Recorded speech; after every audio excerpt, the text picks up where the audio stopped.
क्या आपके ऊपर भी नींद हावी हो जाती है और आपको भी हद से ज्यादा नींद इस कारण भुगतनी पड़ती है? तो गौतम बुद्ध की इस कहानी को सुनने के बाद आपको नींद के बारे में जितनी भी समस्या है उतनी समस्याएं सब खत्म हो जाएंगी। क्या आपको भी ज्यादा नींद आती है? आपको अपने नींद के ऊपर काबू नहीं रहता?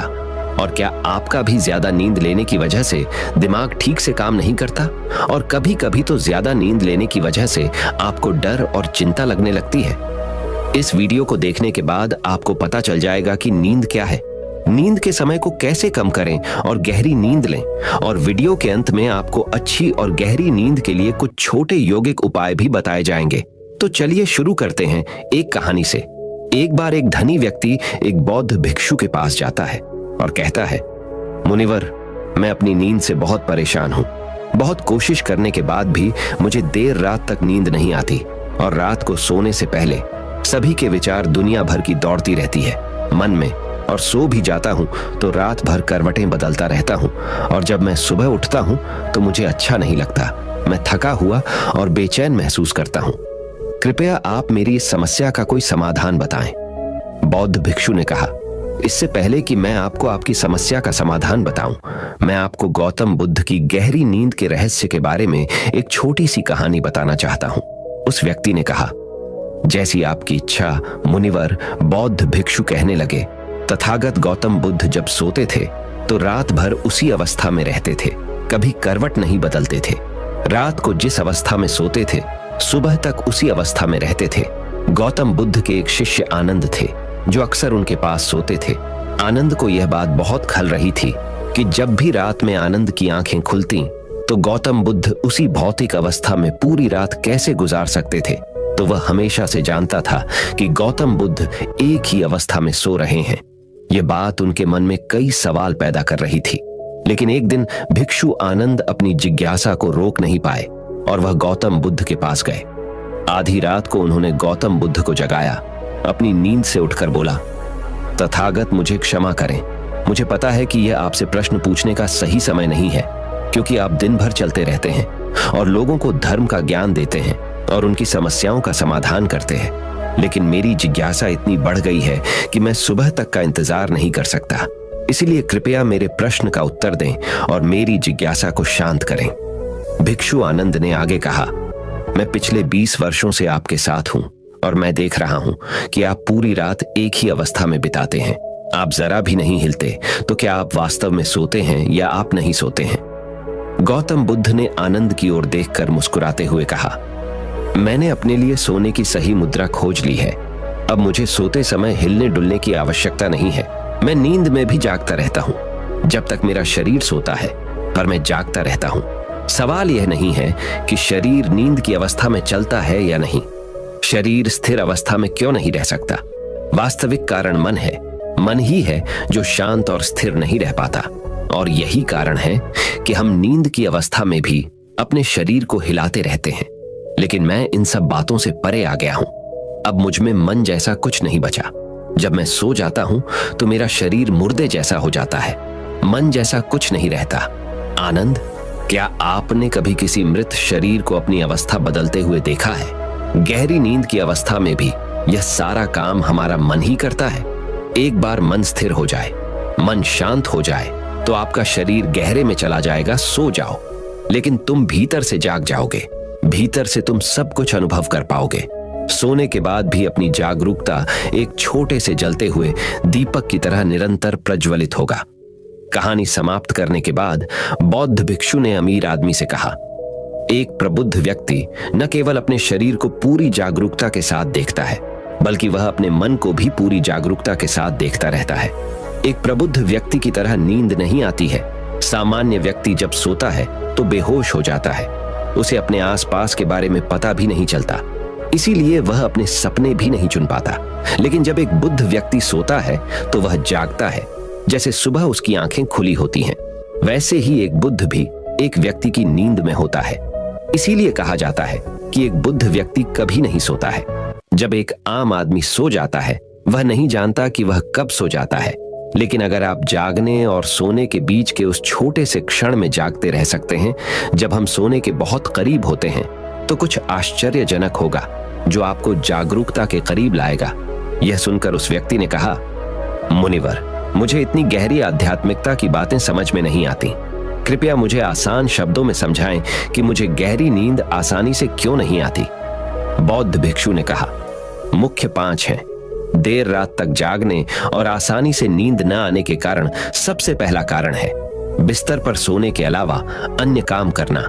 जैसे कई लोगों की आदत होती है कि वे बिस्तर पर ही खाना खाते हैं, बिस्तर पर बैठकर पढ़ाई करते हैं और ऐसे कई काम वे अपने बेडरूम में ही करते हैं। शयन कक्ष का अर्थ सोने का स्थान होता है, लेकिन लोग इसका प्रयोग अन्य कार्यों के लिए भी करते हैं, जिससे हमारे मस्तिष्क में शयन कक्ष का कोई निश्चित अर्थ नहीं होता है। इसलिए जब हम बिस्तर पर सोने जाते हैं तो हमारा मन पूरी तरह से स्वीकार नहीं करता है कि अब हमें सोना है, क्योंकि तुमने एक ही जगह पर दूसरे काम करने की आदत बना ली है। दोस्तों, अगर हम एको की बात करें, आज के समय की बात करें, तो हम भी बिस्तर पर लेटकर फोन पर बात करते हैं। ऑफिस का काम बिस्तर पर बैठकर ही करते हैं, फिर चाहे वह मूवी देखना हो, खाना खाना हो, पोस्ट गेम खेलना हो या गपशप करना हो। आजकल लोग अपना ज्यादातर समय बिस्तर पर लेटे हुए बिताते हैं, जिसकी वजह से बिस्तर अब हमारे दिमाग में सिर्फ सोने की जगह नहीं रह गया है। और ये एक बड़ा कारण है कि जब हम बिस्तर पर जाते हैं तो घंटों तक नहीं सोते हैं।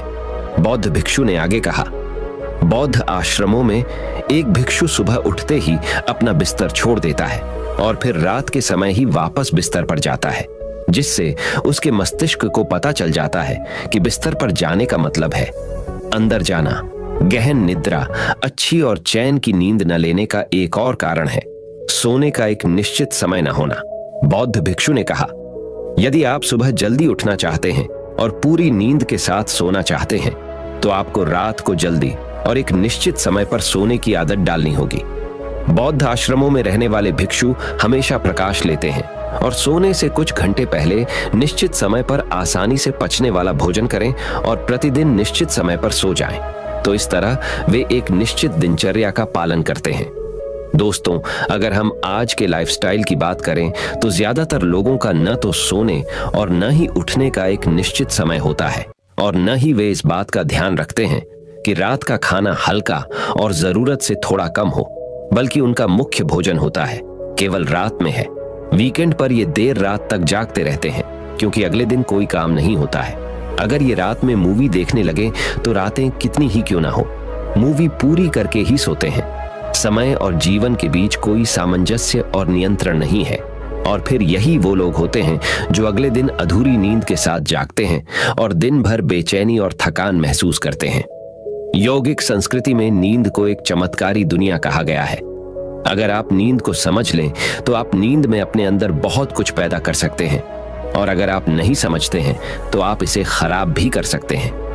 बौद्ध भिक्षु ने आगे कहा, गहरी नींद न आने और सुबह उठने पर अच्छा महसूस न करने का तीसरा कारण सोने से पहले नकारात्मक चीजों के बारे में सोचना है। जिस तरह के विचारों के बारे में सोचते हुए आप सोते हैं, जब आप अपनी आंखें खोलते हैं सुबह में, ये आपके दिमाग में आने वाले पहले विचार हैं। इसीलिए जब आप नकारात्मक विचारों के साथ सोते हैं तो आप सुबह उन्हीं के साथ उठते हैं। बिस्तर पर लेटे जब हम सोने ही वाले होते हैं, तब हमारा अचेतन मन सबसे अधिक सक्रिय होता है, और इस समय हम अपने अंदर जो विचार पैदा कर रहे होते हैं, हमारा अचेतन मन सीधे उन विचारों को स्वीकार करता है और उन्हें वास्तविकता में लाने की कोशिश करता है। हमारा अचेतन मन नहीं कर सकता अच्छे और बुरे विचारों के बीच चयन करें। ये नहीं जानता कि हमारे लिए क्या अच्छा है और क्या बुरा। ये प्राप्त सूचनाओं पर ही काम करना शुरू कर देता है। इसलिए हमें सोते समय अपनी समस्याओं और नकारात्मक विचारों के बारे में सोचने के बजाय उन अच्छी बातों और बातों के बारे में सोचना चाहिए जिसे हम अपने जीवन में पाना चाहते हैं। हमेशा रात को सोने से पहले और सुबह उठने के बाद उन बातों के बारे में सोचें जो आपके जीवन में एक सकारात्मक बदलाव ला सकती है। अच्छी और अच्छी नींद न आने का चौथा कारण है गलत तरीके से सोना। बौद्ध भिक्षु ने कहा, आपने सुना होगा कि भारत में अक्सर यह कहा जाता है कि उत्तर की ओर सिर करके न सोएं। ऐसा इसीलिए है क्योंकि जब हम उत्तर की ओर सिर करके सोते हैं तो पृथ्वी के चुंबकीय खिंचाव के कारण ये हमारे शरीर का बहुत सारा खून दिमाग की तरफ जाने की कोशिश करता है और दिमाग में पाई जाने वाली नसें बहुत पतली हो जाती हैं। इनके फटने का खतरा बढ़ जाता है और अगर इंसान ज्यादा बूढ़ा और कमजोर है तो उसकी मौत भी हो सकती है। लेकिन आमतौर पर जो लोग उत्तर की ओर सिर करके सोते हैं वे सुबह उठते ही सिर में तनाव महसूस करते हैं और उन्होंने अपना पूरा समय व्यतीत कर दिया होता है रात में बेचैन या करवट बदलना। दूसरी गलती जो लोग सोने की पोजीशन में करते हैं वह यह है कि वे किसी भी तरह से सो जाते हैं। उन्हें इस बात से कोई फर्क नहीं पड़ता कि उनकी रीढ़ की हड्डी सीधी है या नहीं। लोग अक्सर अपने पेट या जो कुछ भी सोते हैं, जबकि हमें कोशिश करनी चाहिए कि या तो हम सीधे सोएं या फिर बाईं ओर करवट लेकर सोएं। इससे शरीर के अंगों पर अतिरिक्त दबाव नहीं पड़ता है। सोते समय बहुत मोटे गद्दे का उपयोग न करें क्योंकि यह आपकी रीढ़ को मोड़ देता है और गहरी नींद में बाधा डालता है। साथ ही ज्यादा मोटे तकिए का इस्तेमाल न करें क्योंकि इससे आपकी गर्दन ज्यादा मुड़ जाती है और आपका शरीर तनाव महसूस करता है और इससे आपकी गहरी नींद में बाधा आती है। देर रात तक नींद न आने और रात भर नींद में बेचैनी का 5वां कारण है खाद्य पदार्थों का अधिक मात्रा में सेवन और देर से पचना। अगर आप रात को भरपेट और अधिक तैलीय पदार्थों का सेवन करते हैं तो यह हमारी नींद में भी खलल डालता है क्योंकि इन पदार्थों को पचाने में काफी समय और ऊर्जा लगती है। इसलिए अगर आप ऐसे पदार्थों का सेवन करते हैं तो सेवन करना छोड़ दीजिए, तो सोने से करीब 3-4 घंटे पहले इन्हें खाने की कोशिश करें। उस व्यक्ति ने कहा, मुनिवर, मैं समझता हूं कि गहरी और चैन की नींद न आने के क्या क्या कारण हो सकते हैं, लेकिन अब क्या आप कुछ ऐसे उपाय बता सकते हैं जिन्हें करने से हमें गहरी नींद आने में मदद मिलती है? बौद्ध भिक्षु ने कहा, मैं आपको कुछ ऐसे कर्म बता रहा हूं जिन्हें आप सोने से पहले या उठने के बाद कर सकते हैं, जिससे न सिर्फ आपकी नींद गहरी होगी बल्कि आपके जीवन में एक सकारात्मक बदलाव भी आएगा। और ये सभी काम आपको नहीं करने चाहिए। इनमें से जो भी 2 से 3 कार्य आपके लिए उपयुक्त हैं वो आप कर सकते हैं। सबसे पहले सोने से पहले गुनगुने पानी से नहाने की कोशिश करें। नहाने से हमारा शरीर जागृत और तनाव मुक्त हो जाता है। आपने देखा होगा कि जब कोई व्यक्ति नहा कर आता है तो उसके भीतर से एक सकारात्मक ऊर्जा का अनुभव होता है। वह अधिक प्रसन्न और निश्चिंत लगने लगता है। इसका कारण यह है कि हमारे शरीर का अधिकांश भाग जल ही है और जल ही हमारे शरीर का मूल अंग है। सोने से पहले हो सके तो अपने बेडरूम में किसी भी ऑर्गेनिक तेल और रुई का दिया जलाएं। इससे आसपास के वातावरण में सकारात्मकता आती है। सोने से पहले थोड़ा पानी पिएं, इससे आपको काफी फायदा होगा। जब आप बिस्तर पर जाएं, सोने से पहले कुछ मिनटों के लिए ध्यान करें और आपके पास जो कुछ भी है उसके लिए आभार व्यक्त करें या उन सभी अच्छी चीजों के बारे में सोचें जो आपने अपने दिन में की हैं। सोने से पहले एक बार याद कर लें कि आप नश्वर हैं, आप आज मर सकते हैं। ऐसा सोचने से आप अपनी छोटी छोटी समस्याओं की चिंता करना छोड़ देते हैं। सुबह उठते ही अपने दोनों हाथों को आपस में रगड़कर अपनी आंखों पर रख लें। इससे आपका शरीर जागृत होता है। और उठकर हमेशा दाहिनी करवट लें। हमेशा रात को जल्दी सोने की कोशिश करें ताकि आप सुबह जल्दी उठ सकें और पूरी नींद ले सकें। तो ये थे कुछ तरीके जिससे आप अपनी नींद को गहरी और आरामदायक बना सकते हैं। उस व्यक्ति ने बौद्ध भिक्षु को उसकी शिक्षा के लिए धन्यवाद दिया और वहां से चला गया। अब हम आपको आपकी नींद कम करने के लिए 10 उपाय बताएंगे जो कि हमारे सद्गुरु जी ने दिए हैं। पहला उपाय, ताजा भोजन लेना। सद्गुरु, अपनी नींद कम करने के लिए आप क्या कर सकते हैं? पहली बात है, हमेशा ताजा खाना खाएं। यौगिक संस्कृति में ये एक आसान सी समझ है कि अगर आप कुछ पकाते हैं तो उसे 1.5 घंटे के अंदर खा लेना चाहिए। इसके बाद उस खाने में जड्डता आने लगती है। अगर आप बहुत ज्यादा जड्डता वाला खाना खाते हैं तो शरीर आलसी होने लगता है और उसे ज्यादा नींद की जरूरत पड़ी आती है, क्योंकि उस जड्डता को खत्म करने के लिए शरीर को बहुत ज्यादा ऊर्जा खर्च करनी पड़ी है। इसका मतलब ये है कि शरीर की मरम्मत करने का आपका समय ब्याज जाता है, क्योंकि अपनी प्रणाली में आपने भोजन के रूप में खराब गुणवत्ता वाला ईंधन डाला है। जब खाना पकता है तो एक तरह से उसमें उपस्थित जीवन को आप मार ही डालते हैं और वो फिर जीवित नहीं रहता। अगर कोई व्यक्ति मर जाए और उसके शरीर को 3 दिनों तक ऐसा ही रखा जाए तो वो सड़ेगा ही। यही बात हर एक जीव के साथ सच है, वो चाहे कोई सब्जी हो या किसी पशु का मांस या कोई और चीज हो। जैसे ही हम किसी जीवन के रूप को पकाकर नष्ट कर देते हैं तो वो सड़ने लगता है। वैसे सड़ी दिहने में कुछ गलत नहीं है, क्योंकि फिर वो एक अलग तरह का जीवन हो जाता है। सड़ने का मतलब है कि कोई और जीवन अब इसे अपना भोजन बना रहा है। इसमें बहुत तरह के जीव आ जाते हैं, भले ही वे बहुत ही सूक्ष्म जीवाणु हों। आप उन्हें देख नहीं पाएंगे, पर वे तो इस सड्डा ढहते भोजन में दावत उड़ा रहे हैं। जीवाणु जिस चीज का मजा ले रहे हैं उसे खाने से आपको जरूर ही तकलीफ होगी। इसका मतलब ये नहीं है कि आप तुरंत ही बीमार हो जाएंगे, क्योंकि उनमें आपको संक्रमित करने की ताकत नहीं होती, पर फिर भी इससे आपकी ऊर्जा जरूर कम हो जाती है और शरीर में जड़डाहता आ जाती है। बी डेड ही स्टोर्स में से जो पका हुआ, तैयार किया हुआ डब्बा बंद खाना आप लेते हैं, उनमें बहुत सारी चीजें वहां 1 महीने से होती हैं और आप उन्हें लाकर अपने फ्रिज में 1 और महीने तक रखते हैं और जब जब इच्छा होती है तब तब थोड़ा थोड़ा खाते रहते हैं। ये खाना आपको ज्यादा नींद लेने के लिए मजबूर करता है और डॉक्टर्स भी आपको बताते हैं कि आपको 8 घंटे सोना चाहिए, नहीं तो आप शारीरिक और मानसिक रूप से स्वस्थ नहीं रहेंगे, क्योंकि वे खुद भी वही खाना खाते हैं। दूसरा उपाय, सादा भोजन खाएं।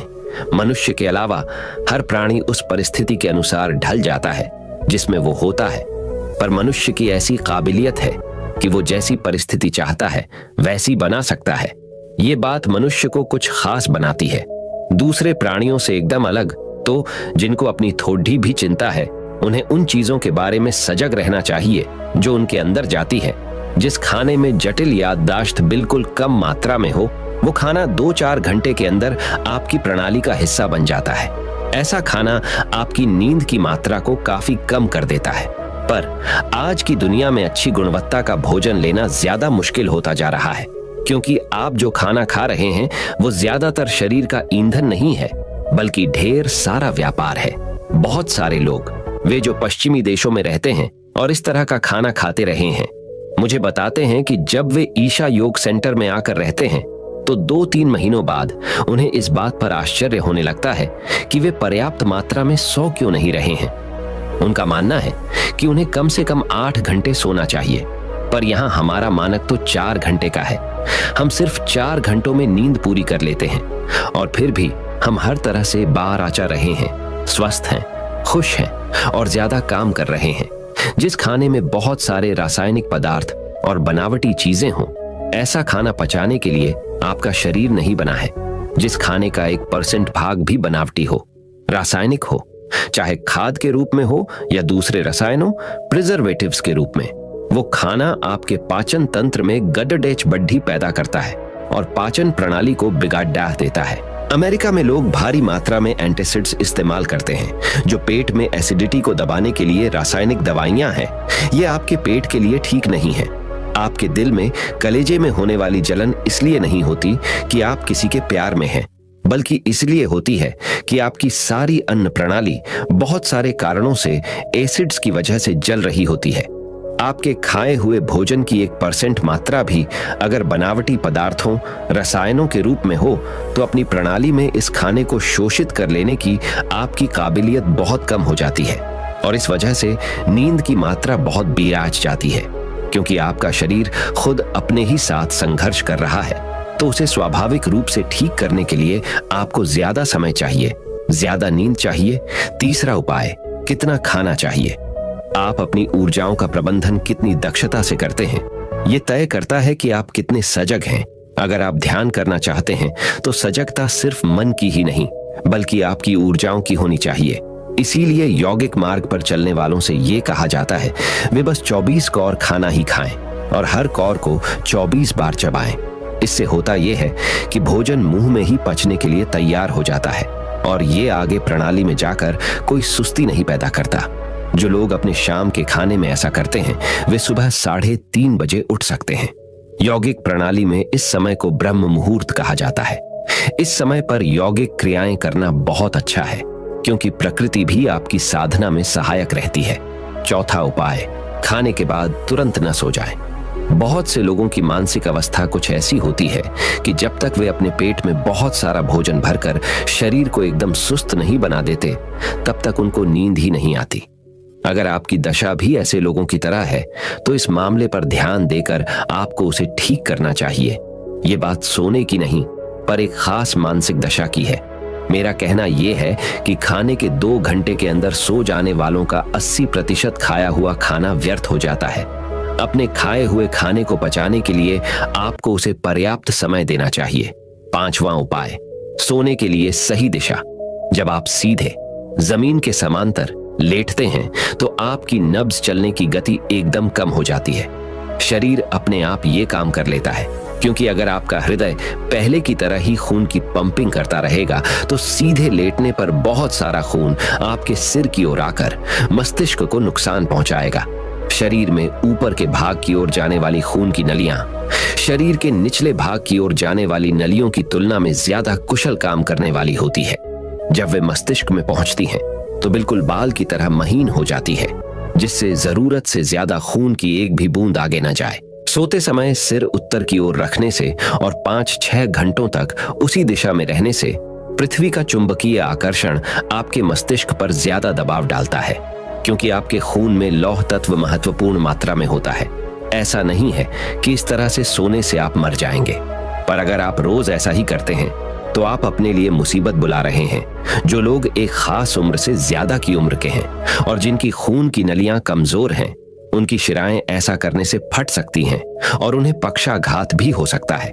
जिनकी शारीरिक प्रणाली स्वस्थ है, वे भी उत्तर की ओर सिर रखकर अच्छे से नहीं सो सकते, क्योंकि तब मस्तिष्क में रक्त संचालन जरूरत से ज्यादा होगा, जिससे अच्छी नींद नहीं मिल पाएगी। पृथ्वी के उत्तरी गोलार्ध में रहने वालों के लिए सोने की सबसे अच्छी दिशा ये होगी कि आपका सिर पूर्व में हो। उत्तर पूर्व भी ठीक है, पश्चिम चलेगा, और बहुत जरूरी हो दक्षिण की तरफ सिर रखना भी चलेगा, पर उत्तर की ओर कभी नहीं। अगर आप दक्षिणी गोलार्ध में हैं तो सोते समय सिर दक्षिण में न रखें। 6ठा उपाय, अपने को जबरदस्ती सोने से न रोकें। आपके शरीर को कितनी नींद की जरूरत है, यह आपकी शारीरिक गतिविधि पर निर्भर करता है। अपने लिए भोजन या नींद की मात्रा तय करके रखने की कोई जरूरत नहीं है। जब आपकी गतिविधि का स्तर कम हो तो कम खाएं, और जब गतिविधि ज्यादा हो तो थोड़ा ज्यादा खा सकते हैं। यही बात नींद के लिए भी सही है। जैसे ही शरीर को समुचित विश्राम मिल जाता है, ये जाग जाएगा। फिर चाहे सुबह के 3 बजे हो या 8 सुबह, जागने के लिए अलार्म न लगाएं। जरूरी विश्राम मिलने पर शरीर को जाग ही जाना चाहिए। जबरदस्ती नींद को टालने से शारीरिक, मानसिक और दूसरी काबिलियतें कम हो जाती हैं। ऐसा कभी ना करें। शरीर को नींद की जितनी जरूरत है उतनी उसे लेने दीजिए, पर अगर आपका शरीर बिस्तर को किसी कब्र की तरह इस्तेमाल कर रहा है तो ये बिस्तर छोड़ देना नहीं चाहेगा। किसी दूसरे व्यक्ति को आपको नींद से जगाना पड़ ही देगा। ये इस बात पर निर्भर करता है कि आप किस तरह से अपना जीवन चला रहे हैं। जीवन को टालने की जिनकी मानसिक दशा है, जो जीवन से दूर भागना चाहते हैं, वे तो स्वाभाविक रूप से ज्यादा खाएंगे और ज्यादा सोएंगे। 7वां उपाय, आनंदपूर्ण अवस्था बनाए रखना। नींद का मतलब है अस्थाई मौत। नींद समय है शरीर के रखरखाव का, उसे तरोताजा करने का। दिन के समय में अगर आप शरीर को इस तरह से रखते हैं कि उसका कम से कम नुकसान हो, तो रखरखाव का समय भी अपने आप कम हो जाता है। सही खाना खाकर और अपने आप को आनंदपूर्ण अवस्था में रखकर यह किया जा सकता है। अगर आपके शरीर में टकराव, संघर्ष नहीं है, आप दिन भर आनंदपूर्ण अवस्था में हैं, आपने अपने शरीर को इस तरह से बनाया है कि आपकी ऊर्जा प्रणाली में कोई टकराव नहीं है और आपका मन, आपकी भावनाएं भी टकराव से मुक्त हैं, तो आपकी नींद की मात्रा अपने आप कम हो जाती है। 8वां उपाय, अपने जीवन के साथ जंग न लीडीडेन। शरीर को विश्राम की जरूरत होती है, नींद की नहीं। पर ज्यादातर लोगों के अनुभव में विश्राम का सबसे गहरा रूप नींद ही है, और इसीलिए वे नींद के बारे में ही बात करते हैं। मूल रूप से शरीर की मांग नींद नहीं बल्कि विश्राम की अवस्था है। जब रात को आपको विश्राम नहीं मिलता तो सुबह में आप थके थके रहते हैं, सेहत बिगड़ सकती है। तो नींद नहीं बल्कि विश्राम की अवस्था ज्यादा महत्वपूर्ण है। अगर सारा दिन आप अपने शरीर को विश्राम की अवस्था में रखें, अगर आपका काम, व्यायाम या आपकी कोई भी गतिविधि आपके लिए विश्राम के रूप में है, तो स्वाभाविक रूप से आपकी नींद की मात्रा कम हो जाएगी। समस्या यह है कि लोगों को यही सिखाया जाता है कि वे सब कुछ पूरा जोर लगाकर तनाव में रहकर करें। मैं देखता हूँ कि सुबह बगीचे में टहलते समय भी लोग तनाव में होते हैं। इस तरह की कसरत आपको खुशहाली की जगह नुकसान ही ज्यादा देती है। हर चीज पर इस तरह मत जाइए जैसे कि वो कोई युद्ध हो। आप चाहे चल रहे हों, दौड़ डेच रहे हों या कोई व्यायाम कर रहे हों, आप इसे आराम से आनंद पूर्वक क्यों नहीं कर सकते? जीवन के साथ संघर्ष न करें। अपने आप को चुस्त दुरुस्त अच्छा रखना कोई युद्ध नहीं है। कोई खेल खेलिए, दौड़िए, तैरिए, टहलिए या चाहे जो करिए, आपको परेशानी तभी होगी जब आप सिर्फ चीज के खाने के पीछे ही पीढ़ी डेची रहेंगे। नहीं तो किसी भी गतिविधि को आराम से करना और सेहत को अच्छी बनाए रखना कोई मुश्किल काम नहीं है। 9वां उपाय, यौगिक क्रियाएं जैसे कि शांभवी महामुद्रा। शांभवी महामुद्रा जैसी यौगिक क्रियाएं करने वाले अपने आप में जो पहला बदलाव पाते हैं वो है उनकी नब्ज की चलने की गति थोड़ी कम हो जाना। मिसाल के तौर पर अगर किसी ने हाल ही में इनर इंजीनियरिंग कार्यक्रम किया हो और शांभवी करना शुरू किया हो, वो अगर रात के खाने के पहले और बाद में अपनी नब्ज की गति को नोट कर ले और फिर 6 सप्ताह तक रोज 2 बार शांभवी महामुद्रा का अभ्यास करे, तो वो देखेगा कि उसकी नब्ज 8 से 15 काउंट कम हो गई है। शांभवी के दौरान जो वास्तव में गहरे विश्राम की अवस्था में जाता है, उसकी नब्ज और भी धीमी हो जाती है। 12 से 18 महीने के अभ्यास के बाद आप अपनी नब्ज की गति को 50 से 60 तक ला सकते हैं। अगर ऐसा होता है तो आपकी नींद की मात्रा नाटकीय ढंग से कम हो जाएगी, क्योंकि सारा दिन आपका शरीर सहज रूप से विश्राम की अवस्था में रहेगा। आपकी गतिविधि चाहे जो भी हो, शरीर विश्राम की अवस्था में रहेगा और ज्यादा नींद नहीं मांगेगा। 10वां उपाय, शून्य ध्यान। हम एक खास ध्यान विधि सिखाते हैं, शून्य ध्यान। ये एक ऐसे कार्यक्रम में सिखाया जाता है जो सिर्फ दक्षिणी भारत के ईशा सेंटर्स में और अमेरिका में होता है। हम इसे दूसरी जगहों पर नहीं सिखाते क्योंकि इसके लिए एक खास वातावरण, प्रशिक्षण और अन्य प्रक्रियाओं की जरूरत होती है। शून्य आपकी नींद की जरूरत को नाटकीय ढंग से कम कर सकता है। यह सिर्फ 15 मिनट का ध्यान है, पर आप देखेंगे कि अगर आप इस ध्यान प्रक्रिया में सही ढंग से स्थिर हो जाते हैं तो आपका मेटाबॉलिज्म 24% तक कम हो जाएगा। ध्यान की चेतन अवस्थाओं में 24% की कमी सबसे ज्यादा होती है। अगर आप इससे भी आगे निकलते हैं तो सामान्य रूप से चेतन नहीं रहेंगे। एक खास सीमा तक विश्राम की अवस्था में रहना हो और उसमें से बाहर चेतन अवस्था में आना हो तो आप 24% से आगे नहीं जा सकते। आप देखेंगे कि विश्राम अवस्था के संदर्भ में ये 15 मिनट का ध्यान 2 से 3 घंटे की नींद के बराबर है। इसे नियंत्रित, समर्पित परिस्थितियों में सिखाए जाने की वजह यह है कि इससे आपके शरीर में खून की रासायनिक अवस्था के स्तर पर जबरदस्त बदलाव आते हैं। नींद के ऊपर आपको ये हमारी फायदेमंद जानकारी पसंद आई हो तो इस वीडियो को जितना हो सके उतना अपने दोस्तों के साथ शेयर कीजिए और हमारे चैनल को सब्सक्राइब कीजिए और इस वीडियो को एक लाइक कीजिए। आपका ये वीडियो देखने के लिए दिल से बहुत बहुत धन्यवाद। नमो बुद्धाय।